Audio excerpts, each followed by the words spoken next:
அனைத்து தமிழ் மக்களுக்கும் கணேஷின் பணிவான வணக்கம். என்னோட சேனல் சப்ஸ்கிரைப் பண்ணாதவங்க சப்ஸ்கிரைப் பண்ணிக்கோங்க. வாங்க ஃப்ரெண்ட்ஸ், மார்க்கெட் பற்றி டிஸ்கஸ் பண்ணலாம். ஸோ நேற்று ஃபெட் ரேட் கட் அனௌன்ஸ்மெண்ட் வந்துருச்சு. கிட்டத்தட்ட பார்த்தீங்கன்னா அவர் சொல்லாமே இருந்திருக்கலாம். ஒரு 15 நாளைக்கு முன்னாடி தேவையில்லாமல் ஜெரோம் பாவல் ஒரு 25 பேசிக்ஸ் பாயிண்ட்ஸ் நான் கட் பண்ணனா பண்ணுவேன் அப்படின்னு சொல்லி ஒரு நியூஸ் கொடுத்துருந்தாங்க. சரி, அதை ஏதாவது பக்கத்தில் வரப்போ ஒரு 50 பேசிக்ஸ் பாயிண்ட்ஸ் ஆச்சு கொடுப்பாங்கன்னு சொல்லிட்டு தான் மார்க்கெட்டெல்லாம் நல்லா ஏறிட்டு இருந்தது. அது ஒரு நல்ல விஷயம்தான்.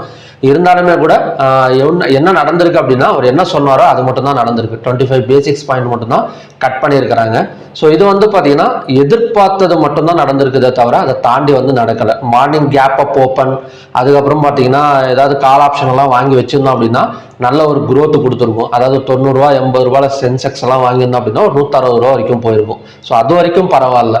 ஆனால் மார்னிங் ஃபுல்லாக இறங்கிருச்சு. சென்செக்ஸ் வேலையை காட்டிருச்சு. ஸோ இது profit booking full and full பார்த்தீங்கன்னா, அதாவது என்ன சொல்றதுன்னா, நம்ம ஒரு விஷயத்துக்காக நம்ம இன்வெஸ்ட்மெண்ட் பண்ணியிருக்கோம் அப்படின்னா அந்த விஷயம் நடந்து முடிஞ்சிச்சு அப்படின்னா அந்த இன்வெஸ்ட்மெண்ட் வெளியே எடுத்துருவாங்க. ஸோ அதுதான் இன்னைக்கு நடந்திருக்கு.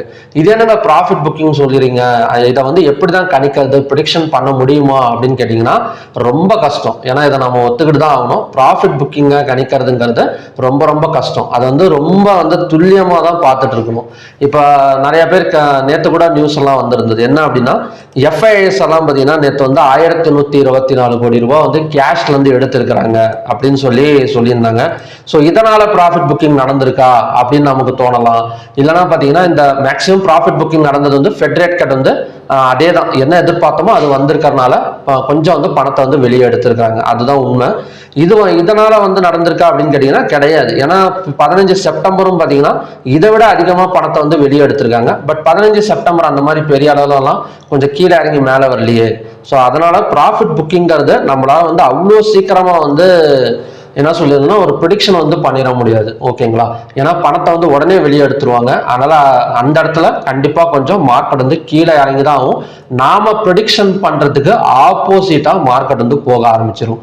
ஸோ அந்த மாதிரி ட்ரேட்ல அந்த மாதிரி டைம்ல ட்ரேடிங்ல தப்பிக்கிறதுக்கு ஒரே வழி money management and stop loss தான். இந்த ரெண்டு இடத்துல மட்டும் கொஞ்சம் கேர்ஃபுல்லா இருந்துட்டோம் அப்படின்னா, ஏன்னா எல்லா டெய்லியுமே நம்ம எதிர்பார்க்கறதெல்லாம் அப்படியே நடந்துகிட்டே எல்லாம் இருக்காது. கொஞ்சம் ஏதாவது ஒரு நல்ல இடத்துல ரொம்ப கான்ஃபிடன்ஸா இருக்கிற இடத்துலலாம் இந்த மாதிரி பார்த்தீங்கன்னா சென்செக்ஸ் காலையில ஒரு ஒன் சைடு பைன்னு சொல்லி கூட நேற்றே நாம கூட ப்ரிடிக்ஷன் பண்ணியிருந்தோம். பட் அந்த மாதிரி நடக்கல. காலையிலே நல்ல ஒரு டிராப் எடுத்து எந்த அளவுக்கு கேப் அப்ல ஓப்பன் ஆனதோ அந்த கேப் அப்பை ஃபில் பண்ணிட்டு மறுபடியும் ஒரு ஹேமர் கேண்டல் மாதிரி ஃபார்ம் ஆயிருக்கு. ஸோ இந்த மாதிரி டைம்லலாம் நமக்கு ஸ்டாப் லாஸ் போட்டு ட்ரேட் பண்றது பார்த்தீங்கன்னா ரொம்பவே பெட்டரா இருக்கும்.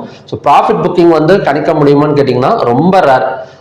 என்ன சொல்றதுன்னா, ஒரு நியூஸ் வருது அப்படின்னா அதுக்கு தான் ப்ராஃபிட் புக்கிங் நடக்கும். அந்த நியூஸ் நடந்து முடிஞ்சிச்சு அப்படின்னா மார்க்கெட்டை கொஞ்சம் இறக்குவாங்க. அதுதான் பார்த்தீங்கன்னா ப்ராஃபிட் புக்கிங் அப்படின்னு சொல்லுவாங்க. அது கணிக்கிறதுங்கிறது ரேர். அது கணிக்கிறதுக்கு பதிலாக நம்ம ஸ்டாப் லாஸ் கரெக்டாக ஒரு மணி மேனேஜ்மெண்ட் ஃபாலோ பண்ணிட்டோம் அப்படின்னா நாம லாஸ்ட்ல கொஞ்சம் தப்பிக்கலாம். ஓகேங்களா? ஸோ வேற ஏதாவது நியூஸஸ் இருக்கா அப்படின்னா, இப்போ வழக்கம் போல இப்போ செப்டம்பர் 22 போகும். இந்த நியூஸ் தான் கொஞ்சம் ஒரு 3-4 நாள் அதிகமாக பேசுவாங்க. என்னன்னா ஜிஎஸ்டி ரேட் கட் பார்த்தீங்கன்னா மண்டேலேருந்து அமலுக்கு வரப்போகுது. இதில் ஆல்ரெடி பார்த்தீங்கன்னா பேராமெடிக்கல் மெடிசனுக்கெல்லாம் வந்திருக்கு, இன்சூரன்ஸுக்கெல்லாம் பார்த்தீங்கன்னா ஆல்ரெடி கொடுத்துட்டாங்க.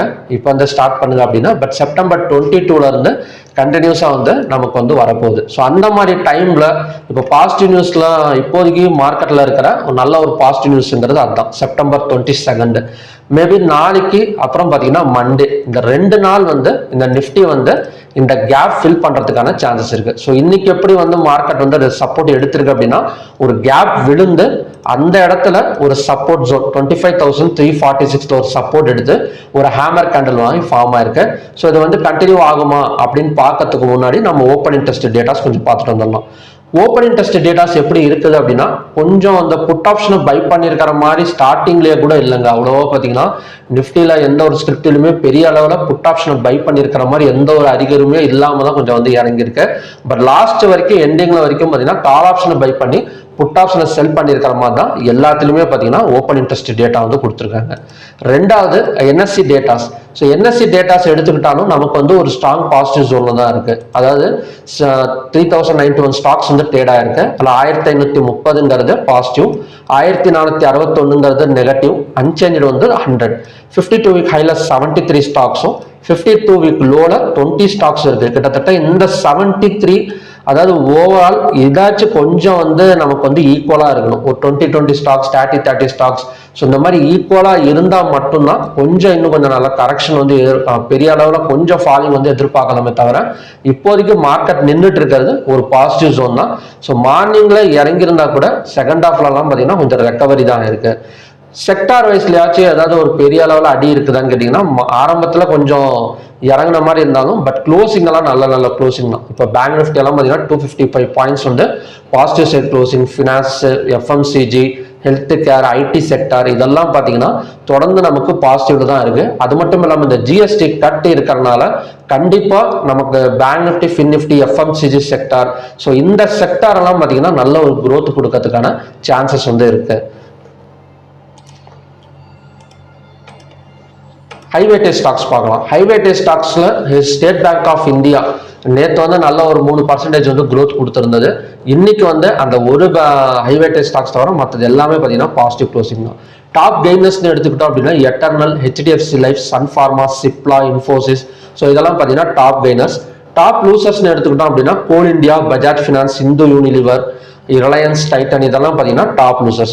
ஸோ இந்த இந்து யூனிலிவர் அப்புறம் பார்த்தீங்கன்னா எஃப்எம்சிஜி ஸ்டாக்ஸ் எல்லாம் கொஞ்சம் வந்து நோட் பண்ணி வச்சுக்கோங்க. நெக்ஸ்ட் வீக் ஒரு மண்டே, மேக்ஸிமம் மண்டே, டியூஸ்டே இந்த மாதிரி டைம்லலாம் பார்த்தீங்கன்னா இந்த ஸ்டாக் எல்லாம் நல்லாவே க்ரோத் ஆகக்கூடிய சான்சஸ் இருக்கு. ஸோ எஃப்எம்சிஜி செக்டார் எடுத்து எஃப்எம்சிஜி செக்டார்ஸ் எல்லாம் கொஞ்சம் நோட் பண்ணிக்கிட்டு ப்ராக்டிஸ் பண்ணீங்க அப்படின்னா உங்களுக்கு தெரிஞ்சிடும் இந்த மாதிரி நியூஸஸ்ல இந்த மாதிரி ஸ்டாக்ஸ் வந்து நல்லா க்ரோத் கொடுக்கறதுங்கிறத நீங்கள் வந்து ஒரு பேப்பர் ட்ரேடிங் மாதிரி பண்ணி பாருங்க, ரொம்ப யூஸ்ஃபுல்லாக இருக்கும். ஓகே, டெக்னிக்கல்ஸா பார்க்கலாம். இப்போ டெக்னிக்கல்ஸா எடுத்துக்கிட்டோம் அப்படின்னா நிஃப்டி ஆல்ரெடி பார்த்தீங்கன்னா 1 டே கேண்டில் நமக்கு வந்து டபிள்யூ பிரேக் அவுட் இந்த இடத்துல அது நேரத்தை நம்ம டிஸ்கஸ் பண்ணிட்டோம். இதோட டார்கெட் 25,669 சொல்லியிருந்தோம். இன்னைக்கு ஒரு கேப் விழுந்தது, பட் இன்னைக்கு விழுந்த கேப்பை இன்னைக்கே டச் பண்ணிட்டு ரெக்கவரியும் ஆயிடுச்சு. ஸோ நமக்கான அடுத்த பிரேக் அவுட் பாயிண்ட் என்னவா இருக்கும் அப்படின்னா 15 மினிட்ஸ் கேண்டில் எடுத்துக்கோங்க. 15 மினிட்ஸ் கேண்டில் டிரா பண்ணிருங்க. இன்னைக்கான ஹை தான் பார்த்தீங்கன்னா ஸோ நமக்கான பிரேக் அவுட் பாயிண்ட் நிஃப்டியை பொறுத்த வரைக்கும். ஸோ நிஃப்டி அண்ட் சென்செக்ஸ் ரெண்டுமே பார்த்தீங்கன்னா இன்னைக்கான ஹை தான் break out point.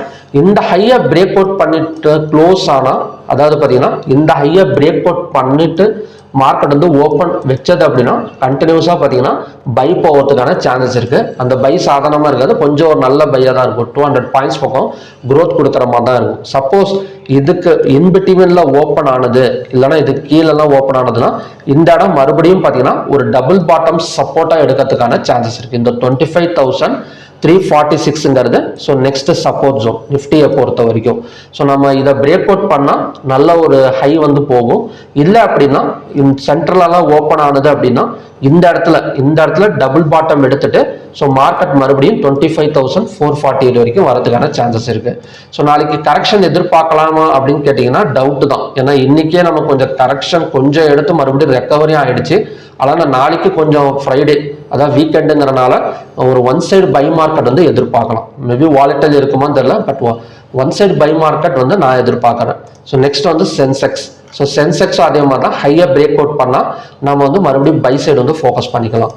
Bank Nifty, so bank Nifty, fin Nifty, Sensex எல்லாமே பார்த்தீங்கன்னா இதே பேட்டர்னில் தான் நமக்கு வந்து இன்னைக்கு வந்து ரன் ஆயிருக்கும்.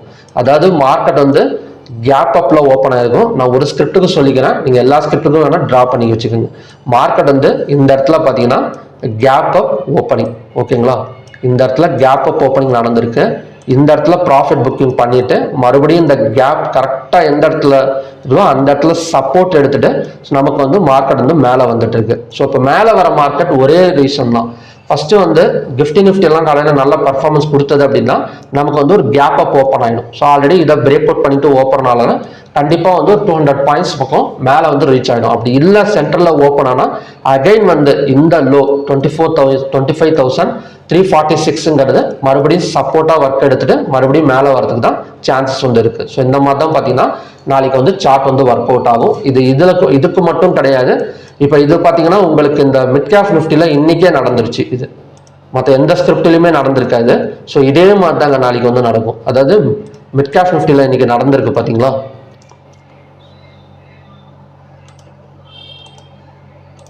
இப்போ மிட் கேப் நிஃப்டி எடுத்துக்கிட்டோம் அப்படின்னா கேப் அப் சப்போர்ட் எடுத்துட்டு மறுபடியும் பிரேக் அவுட் எடுத்துட்டு மேலே வந்திருக்கு. ஸோ இதே மாதிரியே பிரேக் அவுட் நடந்துச்சு அப்படின்னா ஸோ நாளைக்கு கண்டிப்பாக அகைன் வந்து பாசிட்டிவ் ஜோனில் போகிறதுக்கான சான்சஸ் வந்து எல்லா ஸ்கிரிப்ட்லையுமே பார்த்தீங்கன்னா இருக்கு. நெக்ஸ்ட் வந்து க்ரூட் ஆயில் பார்க்கலாம். க்ரூட் ஆயில் இப்போதைக்கு பார்த்தீங்கன்னா ஒரு வெஜ் பேட்டர்னில் தான் இப்போதைக்கு போயிட்டு ஒரு ஃப்ளாட் பேட்டர்ன் மாதிரி தான் போயிட்டு இருக்கு. ஸோ இதை வந்து ட்ரா பண்ணி வச்சுக்கோங்க 15 மினிட்ஸில். ஸோ இந்த இடத்துல பார்த்தீங்கன்னா பை தான் கன்ஃபர்மேஷன் இப்போதைக்கு 5605ங்கிறது பை. ஸோ இந்த 5605ங்கிறது மறுபடியும் இதே மாதிரி தாங்க இறங்கி ஏறிட்டு இருக்கும். ஸோ இன்னைக்கு ஃபுல்லாமே பார்த்தீங்கன்னா நம்ம கொஞ்சம் வாலெட்டில் தான் இருக்கும். ஏன்னா அந்த மாதிரி தான் பேட்டர்ன் வந்து கிரியேட் ஆயிருக்கு. ஸோ இதை ட்ரா பண்ணி வச்சுக்கோங்க. நான் உங்களுக்கு அந்த டேட் மட்டும் சொல்லிடுறேன் எந்த இடத்துல ட்ரா பண்ணோம் அப்படின்னு. ஸோ ரெசிஸ்டன்ஸ் வந்து 16th செப்டம்பரோட ஹை, அப்புறம் பார்த்தீங்கன்னா 17th செப்டம்பரோட ஹை, அப்புறம் பார்த்தீங்கன்னா 18th, அதாவது 3 நாள் 16, 17, 18th செப்டம்பரோட ஹை. அதே மாதிரி சப்போர்ட் ஜோனும் அதே மாதிரி தான் 16th செப்டம்பர், 17, அப்புறம் பார்த்தீங்கன்னா 18. ஸோ இப்போ வந்து பையிங் கன்ஃபர்மேஷன் தான் இந்த இடத்துல 5605ங்கிறது பையிங் கன்ஃபர்மேஷன். ஸோ இதோட பேட்டர்ன் வந்து பார்த்தீங்கன்னா 5640, 5640லேருந்து மறுபடியும் 5580. ஸோ இந்த மாதிரி தான் ஒரு அப் அண்ட் டவுனில் போகிறதுக்கான சான்சஸ் வந்து க்ரூட் ஆயிலில் வந்து இருக்குது. ஸோ ஈவினிங் கண்டிஷன்ஸில் இது வந்து பிரேக் அவுட் ஆகுமா, ஏதாவது இப்போ இங்கேருந்து மேலே வருது, இது மறுபடியும் பிரேக் அவுட் பண்ணுமா அப்படிங்கிறது 50-50 சான்சஸ் தான். பிரேக் அவுட் ஆகிறதுக்கு சான்சஸ் இருக்கு, இல்லைன்னா இங்கேருந்து மறுபடியும் ரெசிஸ்டன்ஸ் எடுக்கிறதுக்கு சான்சஸ் இருக்கு. ஏன்னா இந்த மாதிரி பேட்டர்னில் நம்ம வந்து சப்போர்ட் அண்ட் ரெசிஸ்டன்ஸாக மட்டும்தான் ஒர்க் ஆகும் இந்த ட்ரெண்ட் லைன். அதாவது பார்த்தீங்கன்னா இந்த மாதிரி அப் அண்ட் டவுனில் நம்ம ட்ரேட் பண்ணுறது தான் பார்த்தீங்கன்னா பெட்டராக இருக்கும். ஸோ பிரேக் அவுட்டு பண்ணுறதை விட நம்ம கரெக்டாக அந்தந்த எட்ஜில் ஒரு பையோ செல்லோ பண்ணி அதுக்கான ஒரு ப்ராப்பரான ஸ்டாப் லாஸ் போட்டுக்கிட்டாலே நமக்கு போதுமானது தான். ஸோ நெக்ஸ்ட் வந்து நேச்சுரல் கேஸை பொறுத்த வரைக்கும் செல் சைடு பிரேக் அவுட்னு சொல்லியிருந்தேன். ஆனால் இந்த இடத்துல பார்த்தீங்கன்னா சப்போர்ட் மாதிரி எடுத்துகிட்டு மேலே வருது. ஸோ இந்த லோவை பிரேக் அவுட் பண்ணால் மட்டும் ஸோ நம்ம வந்து செல் சைடு வந்து ஃபோக்கஸ் பண்ணலாம். இப்போதைக்கு பையிங்கிறது டவுட்டு தான். ஸோ இந்த லோவை பிரேக் அவுட் பண்ணட்டும். ஸோ இந்த பிரேக் அவுட் பாயிண்ட் மட்டும் கொஞ்சம் தள்ளி வச்சுக்கிறேன் நான் இந்த இடத்துல 269.6. ஸோ இதையும் பிரேக் அவுட் பண்ணால் ஸோ கண்டினியூஸாக ஒரு 3 to 5 பாயிண்ட்ஸ் போகும். ஸோ நம்ம வந்து ஒரு செல் சைடு வந்து ஃபோக்கஸ் வந்து பண்ணிக்கலாம். ஓகே ஃப்ரெண்ட்ஸ், இதுதான் பார்த்தீங்கன்னா இன்னைக்கான கண்டிஷன்ஸ். நமக்கு என்எஸ்சி அண்ட் பிஎஸ்சியை பொறுத்த வரைக்கும் ஒரு பாசிட்டிவ் ஜோன்ல தாங்க இப்போதைக்கு நிற்குது. ஒரு இறங்கறதுக்கான சான்சஸ்ங்கிறது ரொம்ப கம்மி தான். நிஃப்டி அண்ட் பேங்க் நிஃப்டி எந்த ஸ்கிரிப்டாக இருந்தாலும் ஹையை பிரேக் அவுட் பண்ணி ஓப்பன் ஆயிடுச்சு அப்படின்னா நம்ம இன்னைக்கு எதிர்பார்த்த ஒரு ஒன் சைடு மார்க்கெட் வந்து நாளைக்கு நடக்கிறதுக்கான சான்சஸ் வந்து இருக்கு. So okay friends, so next week வந்து 5 days ஆன்லைன் கிளாஸ் வந்து ஸ்டார்ட் ஆகுது. செப்டம்பர் 22லேருந்து செப்டம்பர் 28 வரைக்கும், சாரி 22, 23, 26 வரைக்கும், 22லேருந்து 26 வரைக்கும் மார்னிங் பேட்சும் இருக்கு, ஈவினிங் பேட்சும் இருக்கு. ஸோ ஒரு ஆப்ஷன்ஸ் ட்ரேடிங் பண்ணுறதுக்கு ஒரு F&O பண்ணுறதுக்கான கம்ப்ளீட் சிலபஸும் பார்த்தீங்கன்னா அதில் வந்துடும். ஒவ்வொரு சிலபஸுக்கும் பார்த்தீங்கன்னா பிடிஎஃப் வந்து ப்ரொவைட் பண்ணிடும். ஆஃப்டர் த கிளாஸ் கூட உங்களுக்கு ஏதாவது டவுட் இருந்தது அப்படின்னா மறுபடியும் பார்த்தீங்கன்னா ஒரு வீடியோ கால் அட்டன் பண்ணி அந்த டவுட்ஸ் எல்லாம் கிளியர் பண்ணி கொடுப்பேன். ஸோ அதனால பார்த்தீங்கன்னா உங்களுக்கு இன்ட்ரெஸ்டட் ஸ்டூடெண்ட்ஸ் வந்து ஸ்க்ரீனில் தெரியுற இந்த நம்பருக்கு வந்து மெசேஜ் பண்ணி டீட்டெயில்ஸ் கேட்டு தெரிஞ்சுக்கோங்க. மறுபடியும் பார்த்தீங்கன்னா ஒரு நல்ல ப்ரிடிக்ஷன் வீடியோட நான் வந்து உங்களை மீட் பண்ணுறேன். நன்றி, வணக்கம்.